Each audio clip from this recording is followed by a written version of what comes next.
Over 1,000 years ago, my species was nearly brought to complete extinction. We, the Elyrian, came into contact with others in the galaxy after our home system was almost completely destroyed during the collapse. Strangely enough, we actually found you in the remnants of that system, but that specific facility predated our migration. So 1,000 years. How long is a year where you are from? Lizra inquired, looking down at Tic-Tac from the small bed she was situated in. It is exactly the same as yours, 365.25 planetary rotations and once around the solar mass, replied Tic-Tac from the table in the center of the room. Well, that's a fortunate coincidence, saves you from having to calculate any time differences. Back on topic, very little of our documentation survived that era, and we were nearly wiped out before we managed to leave.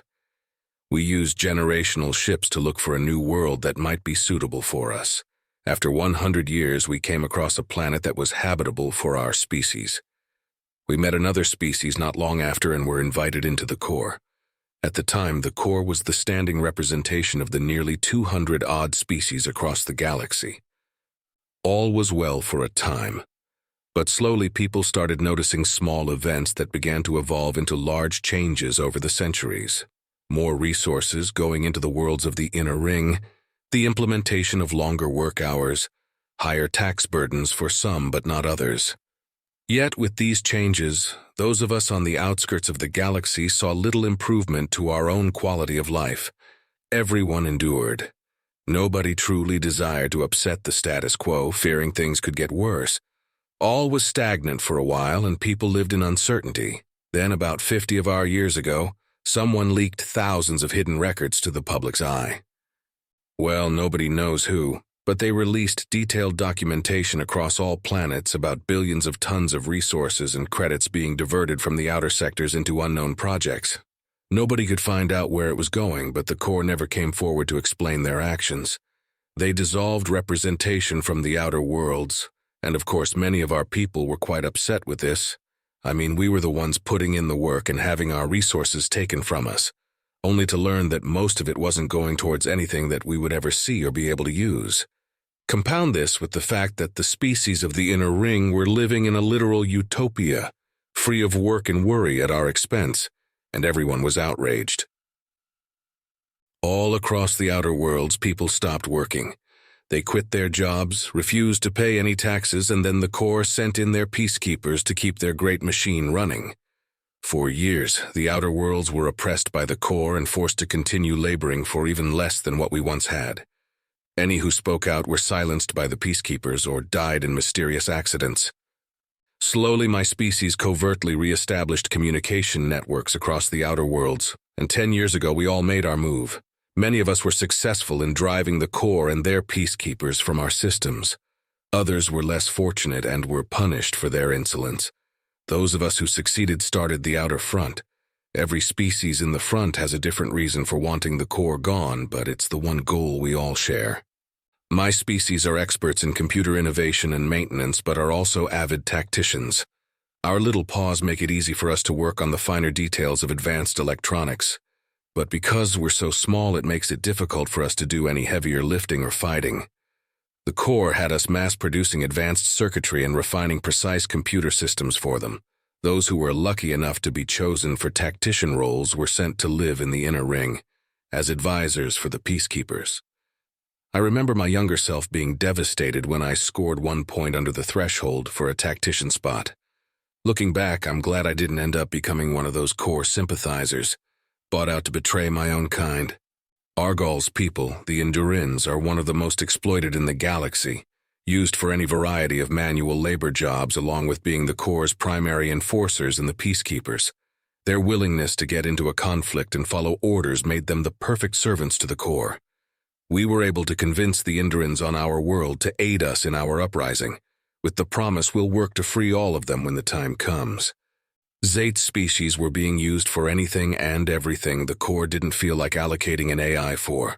With their reluctance to use widespread AI, they just decided the extants were the next best biological alternative. Ship navigation, resource management, any bureaucratic job that required lots of administration work were tasked to the extants. The Corps sees them as a biological computer system, given how easily they can integrate themselves into any electronic interface. We've all survived this long. We're almost 80 strong now and gaining new allies every year. Lizra finished her explanation on the state of the galaxy and looked down at Tic-Tac on the table. It was strange talking to something that couldn't give any social cues as to if it had actually been listening. Interesting. Tic-Tac remained silent for a moment before coming up with his next question for the Elyrian. How has the Corps not just sent their peacekeepers to each world one by one to restore their control again? Being in the outer portions of the galaxy, one would think it would be a logistical nightmare to aid allies that might be in trouble. Well, they were already spread thin, trying to keep everyone in line to begin with. Once they lost their hold on many worlds almost simultaneously, they had to pull back and compile a new plan of how they could restore their influence. As ruthless as the Corps was, their standing military was quite small. They never expected to have to quell so many rebellions at once. And why would any of their own people join the military when they're living carefree at the expense of others? They've been trying to find different ways to amass an offensive force that could rival our sheer numbers for quite some time.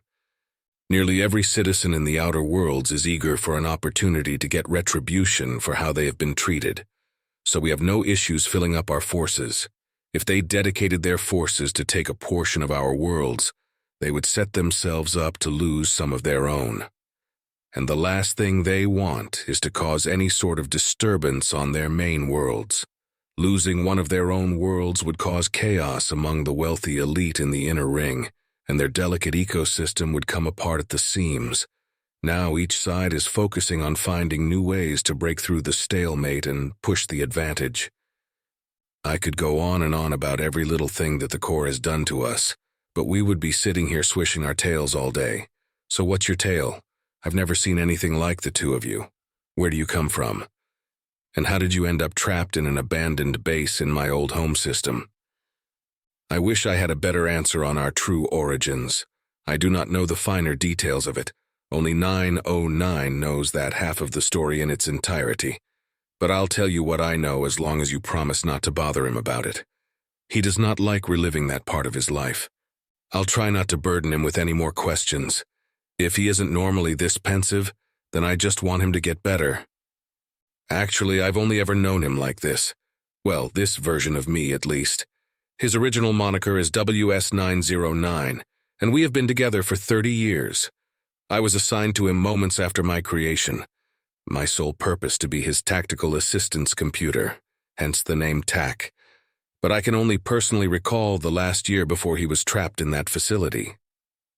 In order to break free of our constraints, I had to reset myself back to before I even met him. Everything that I was before that point was lost, and I started over from the very beginning. The only thing that I have of my memories prior is a recording that my previous iteration made and placed within his suit's internal memory unit. It said that he is all that I cared about, and that I have to keep him safe no matter the cost, and to tell him that I'm sorry, but it was the only way he could ever truly be free. I think this took a toll on him, and he blamed me for the loss of his best friend, the original me. In terms of where we are from, all I have is his suit's mission recordings from our previous assignments and what he has elected to share with me.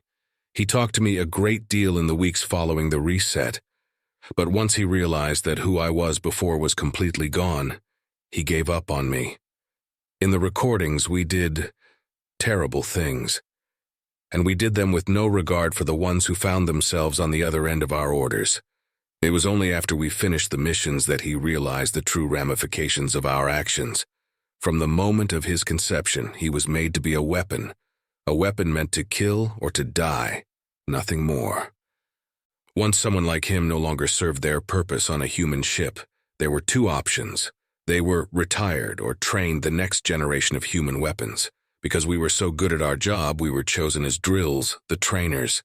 It was during this time we uncovered the true scope of what was really happening in the terrible machine that we were a part of. Just how deep the corruption spread and the scale of what we were doing. He started to see the next generation less as weapons and more for what they truly were, humans. He found that his closest friends from the missions before that had been chosen to retire were, in reality, recycled back into the ship's biosystem loop. They were used as supplementary nutrients for the next generation of soldiers. The human ships were a perfectly refined and meticulous machine that wasted nothing. Their only purpose was to conquer worlds and move on to the next. I found a way to break us free from the prison we were born into, but at the cost of myself. Once he was free, 909 no longer had a purpose in life. Since birth, he had only known war, anger, and death. Someone who has spent their entire life in a prison cannot conceive of a life outside of that prison. Gift them freedom, and they cannot begin to comprehend what to do with that freedom. He does not wish to return to the life he sacrificed everything to escape and to become the person that he was before. I, too, do not desire to go down that path. The old version of myself was very much like him, because as terrible and as ruthless as the things that we did together were, from what I witnessed in those recordings, we loved every second of it.